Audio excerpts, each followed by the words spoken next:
we may begin straight away into the main purpose of today's press conference, which is to hear from the Special Rapporteur. And with that, I'd like to turn over the floor to him. Thank you, Ms. Wan Hee Lee, for your kind words of introduction. Good afternoon to you all. I would like to thank you very much for coming to meet with me this afternoon. As in the past, I have prepared a written statement outlining the situation of human rights within the country, the challenges facing the country, and the main human rights concerns that I have raised with the government interlocutors during my mission. While reporting, I would be very grateful if you would rely on my written statement as much as possible. Once I have read out my press statement, I would be happy to entertain some questions from you.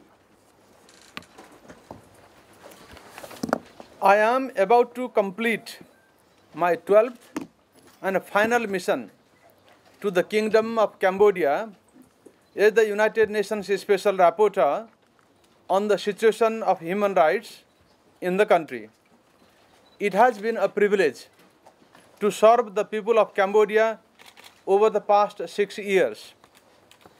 At the outset, I wish to express my appreciation to the Royal Government of Cambodia for the positive and constructive cooperation extended to me during this mission. While I was not able to meet with the Prime Minister this time, I very much appreciated the dialogue I had with the government interlocutors, which was candid, cordial, and informative throughout. During this mission, I met with His Excellency Bin Chin, Deputy Prime Minister, His Excellency Mr. Sar Kheng, Deputy Prime Minister and Minister for Interior, and His Excellency Mr. Mak Sambat, President of the Cambodian Human Rights Committee. I also met at the National Assembly with the leaders of the minority party, including His Excellency Mr. Samrensi and His Excellency Mr. Kem Sokha. As with all my previous missions, I also interacted with a broad range of stakeholders, including ordinary citizens, youth groups, trade unions, disabled people's organizations, and other civil society organizations, as well as the President of the Bar Association, the President of and members of the Cambodian Chamber of Commerce, and members of the international community, including development partners and the United Nations country team.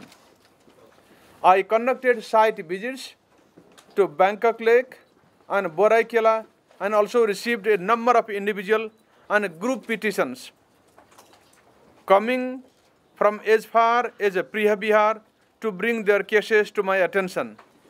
In all of my interactions, I have been humbled by the welcome and appreciation that I have received for my work from the people of Cambodia. I was appointed by the United Nations Human Rights Council in March 2009, and by April this year, I will have had the privilege of serving as the Special Rapporteur on the situation of human rights in Cambodia for the maximum term of 6 years. Over this time, I submitted 5 substantive reports to the Human Rights Council, each with a thorough analysis of the situation of human rights at each juncture, and taking a macro approach with particular focus on judicial, parliamentary, electoral, and land reform. Each of my reports came with a series of recommendations designed to assist the government with its reform agenda and the process of democratization in the country. It is gratifying to me to report that many of my recommendations have been acted upon and that some others are in the process of being implemented.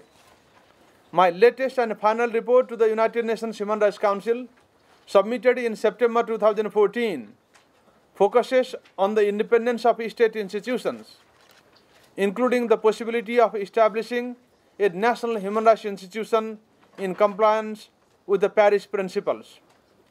In my interactions this week, several interlocutors have asked me to identify key recommendations as I reach the end of my mandate. If I am to choose one recommendation as the sum of all others, it would be that the government should reconsider its aversion to independent institutions. I regret to note, however, that many of the state institutions responsible for upholding people's rights are unfortunately still lacking accountability and transparency needed to command the trust and confidence of the people. Reform has not come to them fast enough, although I recognize noteworthy progress in some select areas. The foundation of the liberal democracy foreseen in the Paris Peace Accords requires a different configuration, which time I believe has now come in Cambodia. At the foundation of liberal democracy lie the doctrine of separation of powers and the principles of checks and balances. In other words, the institutions of the executive that are responsible for implementing government policy and protecting human rights must be held to their responsibilities by independent institutions responsible for monitoring their performance. This is the critical juncture at which I believe Cambodia now stands. I am keenly aware that my mission took place in the aftermath of the shocking events in Paris. No one, least myself, would dispute the need to combat terrorism. I would stress, however, that in doing so, we must be mindful of the lessons of 9/11. Combating terrorism through blatant disregard for human rights only fuels hatred and extremism. Independent national institutions of oversight are the best guarantees against potential abuse of authority in the fight against terrorism. This is why, early in my mandate, I decided to focus on the state institutions responsible for upholding human rights. I was often asked by government officials and some others why I was recommending the reform of institutions that are not broken. I was told that there was nothing wrong, for instance, with the National Election Committee. Today, the veil has been lifted and the weaknesses exposed. The calls for accountability are stronger now than ever, and I am convinced that they will not diminish. The ongoing proceedings at the ECCC is a case in point. It has taken over 20 years since the Paris Peace Accords for accountability to become a priority in Cambodia. The urgency at that time was the establishment and consolidation of peace itself, the natural progression of a country that, having achieved peace and stability, finds itself increasing claims for better governance and justice for all, will be to make meaningful steps towards that.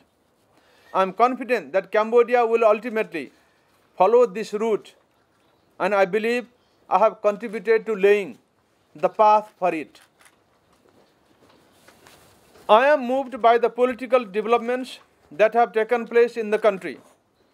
I had repeatedly called, both in public and private, for the creation of a political environment that would enable the leader of the opposition to return to the country from his exile in Paris.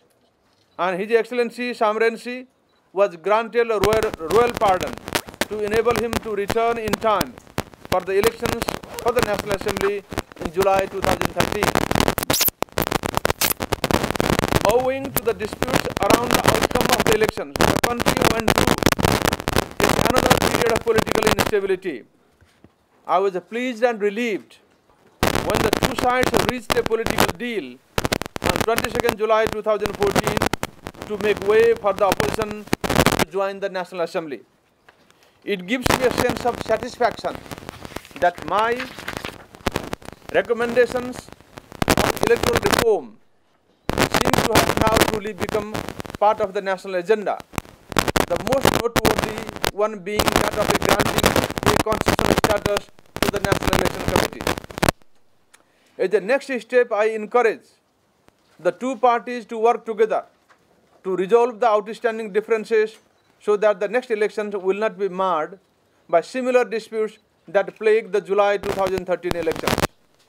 While the government and the ruling party have a greater responsibility towards ensuring that the promised political, judicial and social reforms will be delivered, the minority party has to take its responsibility equally seriously and ensure that the position that it takes is a principled one and not driven by short-term gains.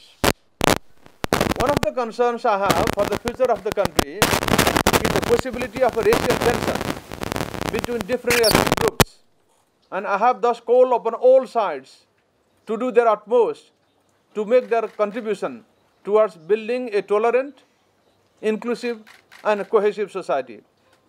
After coming this far in the journey towards good governance, stronger democracy, rule of law and a greater respect for human rights, there should be no room in Cambodian politics for racism, xenophobia and discrimination of any kind on any grounds of race, gender, ethnicity, sexual orientation or belief. I believe that the new bipartisan parliament understands that the people expect it to function more transparently. A number of new draft laws are reportedly in the pipeline that could potentially have profound implications for democratic expression and participation, including on NGOs, on trade unions, and on cybercrime. I urge the Parliament once again to ensure openness and transparency in the legislative process. Convinced that the judiciary is a key institution to ensure the protection of human rights, I dedicated my first thematic report back in 2010 on strengthening the independence and the capacity of the judiciary. The enactment of three fundamental laws on the judiciary, namely the law on the organization of courts, the law on the status of judges and prosecutors, and the law on the Supreme Council of Magistracy, constituted the core of my recommendations on judicial reform. While there were some shortcomings, both in the process and the content of these laws, I am very pleased that the Cambodian court system can finally operate within a clear legal framework. So far, the courts of Cambodia have not delivered justice in the way demanded by all Cambodians. There have been too many human rights violations taking place without anyone being held responsible. I only need to refer to the events of 2nd and 3rd January of last year, in which at least 5 persons were killed, 1 disappeared, and many were injured. Yesterday was the anniversary of the murder of trade union leader Chia Bichaya. 11 years on, no serious investigation has been undertaken and nobody has been held responsible. The movement convicted was eventually found to be innocent and released in 2013 after many years in prison. There is a general perception that the rich and powerful still avoid justice. I am told that to this day, former Babel city governor Suk Bandit openly enjoyed a free life despite his conviction and sentencing for the shooting of 3 striking factory workers in 2012, of which he has not served a single day in prison. These are but a few well-known cases that illustrate why the term impunity continues to be used whenever Cambodian justice is discussed. The culture of impunity in this country has been a troubling issue for me, which I have repeatedly raised to the government.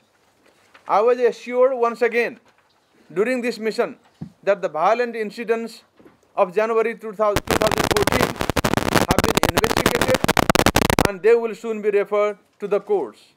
I of course welcome this development, but hope that I will not end my mandate in April without seeing those responsible being brought to justice. I am saddened to see the courts continue to be used as a means to intimidate those perceived to be critical of the government, such as human rights defenders, land activists, journalists, and trade union leaders, as well as members of the opposition. Threats of or the actual prosecution and imprisonment of people, sometimes veiled under the cover of anti-terrorism measures or insurrection, can only be described as judicial harassment. Some of the examples are as follows. Several members of parliament elect from the opposition party were arrested on 15 July 2014. They were immediately arrested for incitement and insurrection. In contrast, no investigation has been launched to date to identify those security guards who were seen shooting demonstrators. The MPs were subsequently released as soon as a political agreement was reached, leading to speculation that the two events were linked. Land activists are taken to court all over the country. On 10 November 2014, 7 women from Bangkok Lake were arrested for protesting in front of Phnom Penh Municipal Hall. Their homes were flooded, and when they protested, they were arrested and prosecuted. They were tried and convicted within 1 day. I went to the Court of Appeal yesterday to attend their appeal hearing. I very much hope that these women and their co-defendants will receive fair treatment from the legal system. These cases are symptomatic of how the courts are being used for political ends. The courts are also being used to protect the economic interests of the rich and powerful. For instance, Lai Surya Kheng and his family have endured years of threats, attacks and imprisonment, including having a bag of venomous cobras thrown into their house. Despite several complaints filed before courts, no action has been taken against the perpetrators. By contrast, Lai and his family have been arrested following complaints by the company pressuring him to sell his land. His 23-year-old daughter remains in prison today. Any arrest or detention is punishment for the legitimate exercise of rights is guaranteed by international human rights law, including the freedom of assembly, of association and of expression. As well as the right to participate in political life is arbitrary. I cannot stress enough that the rule of law requires accountability. It requires courts to deliver justice and to do so independently of any external influence. It would be a disservice to the Cambodian judiciary to focus only on improving its efficiency when the damage to its credibility comes from more fundamental problems. The way to remedy this would be to ensure that all court decisions are based on material evidence and sound legal reasoning, taken by judges who have no ties, personal, financial or other, to the executive or to either party in the cases they adjudicate. The lack of effective judicial remedies has had a tragic impact on the nation's poorest, dispossessed, marginalized, and those belonging to minority and indigenous groups. None more so than those driven off their homes and lands. For a number of historical and other reasons, issues associated with land rights have been and remain the #1 human rights issue in the country. When I assumed this position, I was concerned by the impact of economic land concessions on human rights. I was pleased that the week I began my mission in the country, in May 2012, focusing on economic land concessions, the government issued a new decree imposing a moratorium on new concessions and promising a review of the existing ones, both being measures which I had recommended. Efforts to formalize the land rights of the rural poor through systematic land registration and the land titling campaign under Directive 01 are commendable. However, the reality is that these efforts continue to exclude contested plots of land where land disputes rage. The number of land disputes and families affected by them reportedly rose sharply in 2014. A great number of long-standing disputes also remain unresolved, many dating back nearly a decade. I have been overwhelmed this week and during my last few visits with petitions from communities who have filed claims to the courts, the cadastral commissions, the Parliamentary Human Rights Commissions, and the National Authority for Land Dispute Resolution, and who have been consistently denied access to justice.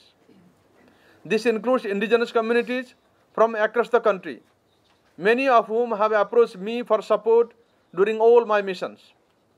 The lack of progress in protecting the land rights of indigenous Binong communities in Busra, Mandulkari province, for example, and the unbridled instances of land grabbing in areas of formerly inhabited by these and other communities threatens to wipe out entire indigenous cultures. The exploitation of the nation's natural resources, its arable land, forests and rivers seem to be benefiting the few and not the many. Private companies cleared contested land, burned down homes, and engaged in illegal logging with immunity from prosecution. Those brave enough to stand up and report on such matters are prosecuted by the very same courts which should be protecting their land and housing rights. The government must step up its efforts to exercise proper oversight of business enterprises developing land or to provide redress for harm done by these private companies. On Wednesday, I again visited the Boraikela site where families continue to live in conditions that are simply unacceptable in the 21st century. And in the capital of a country boasting such strong economic growth. When speaking with representatives of the Cambodian Chamber of Commerce this week, I outlined my concerns and underscored the fact that I think all Cambodians recognize the need for more energy for homes and businesses. Please that we readily agree that such a need should be met through a participatory process of proper consultation, conversation, and voluntary resettlement. Standards of free, prior, and informed consent must be rigorously applied, consulting with communities, including indigenous peoples. That includes for projects of national importance, such as the construction of hydropower dams. No one should be pushed into extreme poverty because of national energy needs. I am concerned that the management and ongoing review of economic and other land concessions continues to suffer from a lack of transparency, accountability, independent monitoring, or public scrutiny. Land grabbing and the lack of legal remedies available to victims of such violations continue to undermine the developments of Cambodia. I am convinced that this issue, more than any other, erodes public trust and confidence in both the judiciary and the government as a whole. Land conflicts will persist unless an independent, competent and trusted institution, either the judiciary or a reformed National Authority for Land Dispute Resolution, is able to deal with complaints effectively and fairly. With the public confidence so low in the judiciary and in the existing state institutions, for the reasons outlined above, my view is that a number of independent institutions with specific mandates could help fill the gap. I believe firmly that in a nation like Cambodia, where so many government agencies have judicial or quasi-judicial powers to arrest people and where evidence is so easily disregarded by courts of law, such oversight will prove invaluable in preventing abuse of authority. It will be effective and credible, however, only if it is guaranteed full independence from the forces that it is mandated to monitor. In light of the apparent lack of investigations into police actions that exceed the standard norms including into last year's shootings and many other incidents that have come to my attention, the establishment of an independent police complaints commission would be helpful to restore public trust in the police. Where traditional accountability mechanisms are ineffective, external civilian oversight can help to fill the gaps. In some countries, such external civilian oversight is exercised through an independent national human rights institution. In others, the mechanism may take the form of an independent police complaints commission. Such a body could receive complaints about police abuse, investigate those complaints, refer cases to the courts where appropriate, impose disciplinary measures, and propose reforms of the police services. One of the most significant new institutions established in Cambodia is the Anti-Corruption Unit, known as ACU. Its creation was followed by several important initiatives, such as the drive to eliminate ghost public servants from the state payroll and payment of civil servant salaries through bank transfers, which I am confident will bring enormous benefit if implemented correctly. However, the movement of funds remains difficult to trace.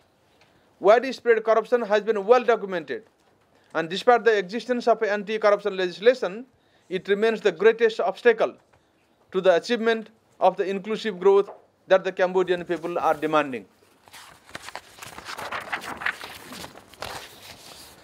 From the experiences of many countries which have successfully reduced corruption, independence is a key feature of effective anti-corruption bodies.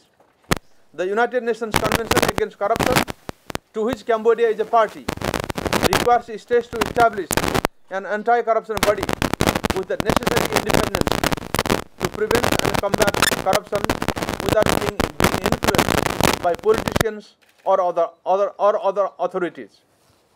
I regret to say that the governmental anti-corruption unit of Cambodia does not meet this requirement. It will avoid accusations of bias and politicization unless measures are taken now to rectify its status. Cambodia was a pioneer in the region when it decided to ratify the optional protocol to the Convention Against Torture and other cruel, inhumane, degrading treatment or punishment in 2007. The optional protocol requires the establishment of an independent national preventative mechanism, known as NPM. An independent NPM would conduct regular visits to all places of detention, including police stations where allegations of ill treatment remain too frequent. So far, the government has established an intergovernmental mechanism which calls itself an NPM. I underscore in the strongest terms that a victim of torture cannot plausibly be expected to seek justice from the very institution that allowed him or her to be tortured in the first place. I encourage the government to fulfill its voluntarily accepted legal obligation to establish an independent NPM and to seek technical assistance from the Subcommittee on the Prevention of Torture and the OSHR in doing so. Independent national institutions that conform to the Paris principles, that monitor and advise the government on all human rights matters, and are empowered to investigate individual complaints, have proven to be an effective protection mechanism in many countries. Given the failure to date of the Parliament to effectively represent its people and the judiciary in delivering justice, there currently seems to be a need for such a mechanism, whether it is to protect the rights of women, persons with disabilities, or other vulnerable groups. The preferred approach of the government has been to establish governmental rather than independent bodies. The Cambodian Human Rights Committee, which reports to the Council of Ministers, is one of them. As useful and necessary as such bodies are, they do not take the place of independent institutions, since they cannot perform the essential checks and balance function. I was therefore pleased to learn in the course of this mission that the efforts to draft the new law on the establishment of a National Human Rights Commission are being in the news once more. While I do not rush to welcome such initiatives prematurely, I would encourage all those involved to work together collaboratively for the good of the country. There are many issues such as xenophobia and racism, LGBTI rights, and disability rights which do not receive sufficient attention from the existing state institutions that would benefit from continuous monitoring and policy recommendations by an independent national human rights institution. To conclude, the past 6 years have gone by very quickly for me. That I will be completing my mandate by becoming the longest serving special rapporteur for the country gives me a sense of both personal and professional satisfaction. The reform agenda is being ironed out, and both the majority and minority parties have made a public commitment to carry out electoral reforms. It is time to look at the whole system of governance more comprehensively. It has often taken a long time to implement the decisions and packages of reform. I hope this time there will be no excuses, one after another, to delay the implementation of the agreed package of political reform and derail the process of dialogue and reform currently underway in the country. Cambodia is a forward-looking country. Starting from the Paris Peace Conference, the country has made huge strides, including economic development, underpinned by political stability. As the country began to accelerate its economic growth, this has brought its own challenges of inequitable development and a widening gap between the rich and poor. Major political developments have taken place from which I believe there is no turning back. The progress recently made seems to have instilled hope and confidence in the people, especially the youth in the country, for the future of democracy and human rights. The major difference between then and now rests in the people. They are no longer afraid to speak out. People know their rights and are ready to claim them. Nothing speaks better to Cambodia's maturing democracy than this. While there is still a considerable way to go towards realizing the vision of a liberal democracy and the objectives set out in the Paris Peace Agreements of 1991, which heralded a new democratic dawn for the country, I conclude my final mission with full confidence that Cambodia will get there. Its vibrant people will ensure it. It has been an honor and a privilege to have been able to make a contribution to the strengthening of the rule of law, democracy and human rights in the country at this historical juncture. With the assurance that I will remain forever a friend of Cambodia, I wish the people of Cambodia all the best in accomplishing these objectives and building a more prosperous, tolerant, cohesive, equitable and fairer society for all in the years to come. And thank you for your attention. Thank you. Thank you.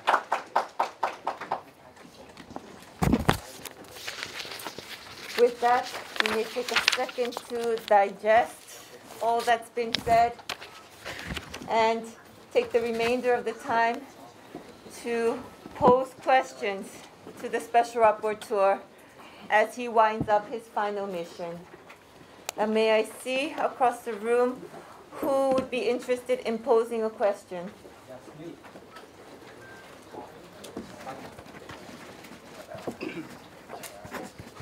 Hello, thank you, and appreciate for your report. Go straight to the question. During your term and comparing the previous previous term, is progress of getting worse the previous term, and are you disappointed that you are unable to meet the Ministry of Justice since it was called on today, and also you are unable to meet the Prime Minister? The overall situation has gotten better or worse? I am a person with a positive mindset, an optimistic person. The progress I have seen in this country over the past 6 years, I think the situation is better. Generally speaking, there have been some regressive moves in number of areas, but overall, the picture is better. People are freer to speak their mind. You have seen over the past 1 or 2 years in particular, the people who have come to interact with me, I have interacted with various groups of youth who would not have had the courage to come and see me and discuss openly and frankly the challenges facing the country. So I have been encouraged by the courage the youth and other people have within the country about the situation of human rights within the country. They are taking interest, an active interest, in the good governance of the country, in the issues of human rights, rule of law, and respect for human rights. As I said, some of my recommendations have been implemented. Of course, as we say, the final outcome, the impact will depend on the implementation of the laws enacted. But at least we now have the law, a framework to work with, to strengthen the judiciary. Just to give an example, as I said in my written statement, I made a recommendation to reform the National Election Committee, to make it a constitutional body, to make it an independent and autonomous body. Many of you would recall, some people were critical of me, saying that no reform is needed. If nothing ain't broken, why try to fix it? Why the special rapporteur is trying to fix something which has been working well? But now, developments that have taken place have proven me right. And now both sides, the ruling party and the opposition, have agreed to amend the constitution, have amended the constitution to accord a constitutional status to the National Election Committee. And they are negotiating with regard to the electoral reform, enacting new laws or amending the laws relating to the conduct of national elections. So these are signs, positive signs, in which we have made progress. As I said, today there is a moratorium on new economic land concessions, and the moratorium seems to be holding. There was a promise of review of the existing economic land concessions, and the review seems to be ongoing. As a result of that one, you may have heard, not long ago, 23 economic land concessions have been cancelled. But the progress isn't good enough. More ought to be done. But we have come a long way over the past 6 years. Now, the political issues relating to the arrival of immigrants from other countries, including from Vietnam, including mountaineers. I have been assured, I have raised my concern. Anybody who arrives in Cambodia should be treated in accordance with the law, both national and international. Cambodia has an obligation under both national and international law to treat them fairly, justly, and in accordance with the law. And I have been assured that that will be the case. And I was pleased to note that a joint delegation of the Cambodia Office of the High Commissioner for Human Rights, this office, and the Ministry of Interior conducted a joint mission to go and meet with the mountaineers, the first group of people who had arrived in Cambodia. I hope that the spirit of cooperation will continue, and the government will continue to work with the Cambodia Office of the High Commissioner, other human rights agencies, to make sure that nobody is torn away, returned, expelled, or extradited without subjecting them through a proper scrutiny, proper examination of their case, as required by both national and international law. Now, the third question relates to rather political one. The Prime Minister making some remarks with regard to the conduct of certain leaders of the opposition. These are political matters, perhaps not appropriate for me to comment on. This type of comments do take place every now and then, every day, every week. So if I start to get involved in these issues, I will be doing more political work rather than legal professional work. as a human rights defender. I am a human rights defender, a human rights expert appointed by the United Nations to promote and protect human rights within the country. Issues associated with human rights are within my business, but not to comment or pass on my judgment on comments and counter-comments between two politicians or groups of politicians, whether in power or in opposition. But my view is that the dialogue should continue. I have taken that approach. If you recall, some of you, I myself was criticized, I myself was subjected to harassment and intimidation. But I remain principled. I took a principled stand, a courteous stand, believed in mutuality of respect, and gradually my lines of communication were re-established with the government, and I was able to continue my dialogue and have continued my dialogue to this day.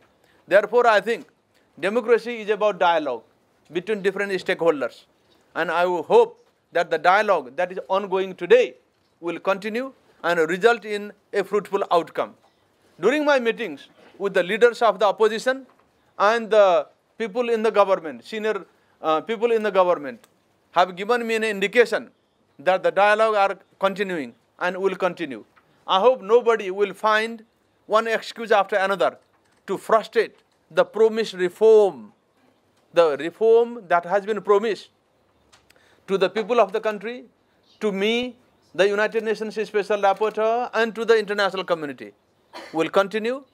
And I have been assured that the negotiations may come to a conclusion by the end of next month, February next month. Therefore, I remain hopeful. And with regard to the 30 years rules of the Prime Minister, it is for the people in the country to make their own judgment. How far the country has come, what could have been done, what has been achieved. This is for you to debate and come to your own conclusions. People criticizing each other, that's the nature of things in politics. It's not only here, elsewhere also.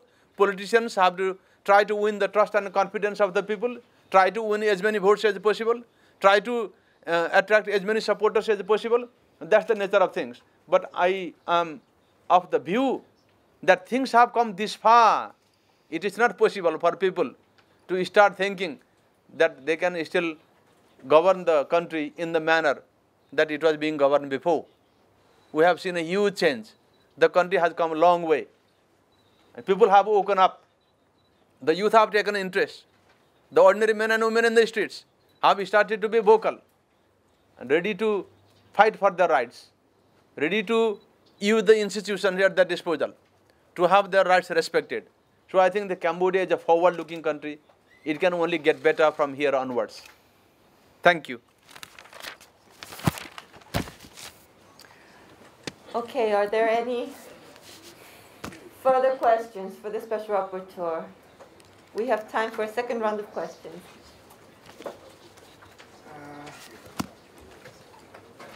My name is Amir from Radio France International. Have you got any information about your successor?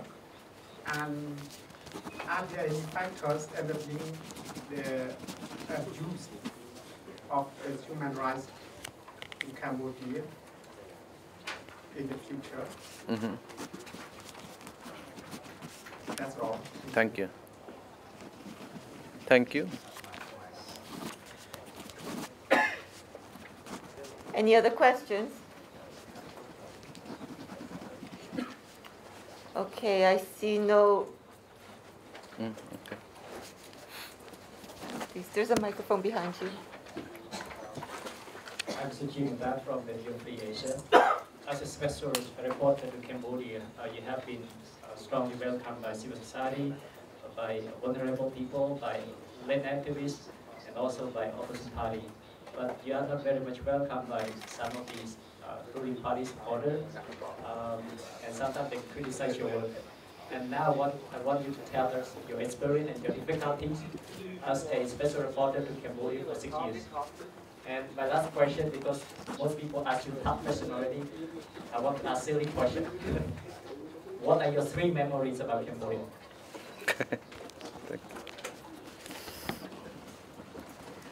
Okay, if there are no other requests for the mic, let's hear from the Special Rapporteur. Thank you. Well, first of all, the United Nations is in the process of appointing my successor. The announcement, vacancy announcement was issued globally. Number of people have made an application, and I hope that my successor will be appointed sometime towards the end of March. My mandate comes to an end by the end of April, allowing for 1 month overlap to share information, exchange ideas. That's the situation, and I wish my successor all the best. Whoever that person is, he or she remains to be seen. And factors that may contribute towards abuse of human rights in the country are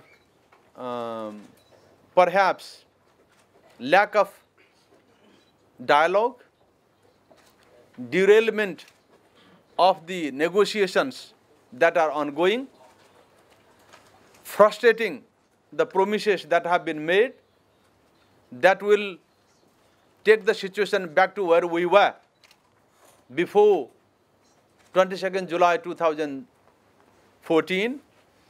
The other factor, as I have said in my written statement, I am concerned by the possibility of racial tension in the country. If the country were to go down that road, it will be very unfortunate. It may result in violation of rights of people belonging to different ethnic groups. As I said, in a democracy, we all must be tolerant, respectful of each other, treat another fellow human being on equal terms. When exercising your rights, you must be mindful of the rights of others and be prepared to respect the rights of theirs. Another area would be if the issues surrounding land management, land rights are not managed effectively, more people may face the threat of eviction or may be evicted. That is my main concern. With that concern in mind, I have made my recommendations, I have made my representation to various stakeholders within the Cambodian society. With regard to my reflections, yes, when you stand up for human rights, you are likely to be criticized. Nobody wants to hear criticism of their work, but that's my job. Not for the sake of criticizing, but with a view to helping. I always have remained courteous, diplomatic, balanced, and objective in my approach in offering my constructive recommendations and criticisms of the policies of the government, of the policies of various other national institutions. I have been sometimes been critical of the opposition party leaders' activities as well. Wherever I think things could go wrong, I have not hesitated to point them out. As a result, I myself have been criticized, harassed and intimidated every now and then. But overall, even those whose policies I have criticized have listened to me and thanked me. As a result of that one, we have made encouraging progress in this country. As I outlined, many of my recommendations, key recommendations, highly sensitive recommendations have been implemented or are being implemented. Therefore, I am not somebody who is deterred by criticism. I am willing to accept constructive criticism, provided that they are expressed in a courteous manner. We all should be prepared to listen constructive criticism from other people for what we do. If we do nothing in life, nobody will criticize you. If you want to do something, then you may be criticized by those who may not benefit from the comments, from the recommendations you have made. There is always a tension between those who are in favor of reform and those who resist reform. There are lots of people who resist reform. Why they are resisting? Because they are benefiting from the status quo. We should understand that one. Whenever you make recommendation, it will not be universally accepted. It will be accepted by those who have a progressive mindset, who have a liberal attitude to life, who wants to do good things for the country. But there will be people There are bound to be people here and elsewhere with a conservative mindset. They would not like the idea of reform. And I have encountered them. But gradually, I think I have won many friends in Cambodia who collectively have made it possible for this country to move forward.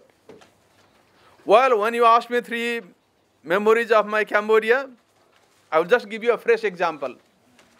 When I woke up this morning, I go normally for a walk. When I went for a walk, a group of men and women came rushing to me to say, Surya Subedi, thank you for helping Cambodia. I thought my morning was a wonderful one. The day was made for me. That sort of response I receive.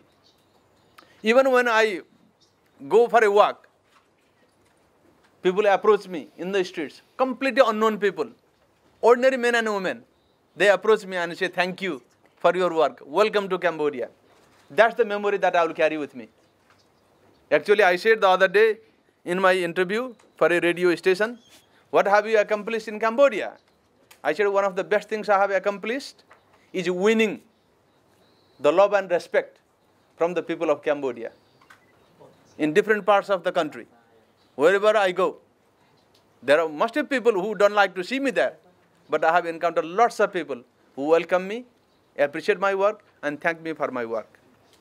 And other memories, of course, going to some far-flung areas to the provinces, visiting the people, and feeling very sorry for their situation in the 21st century.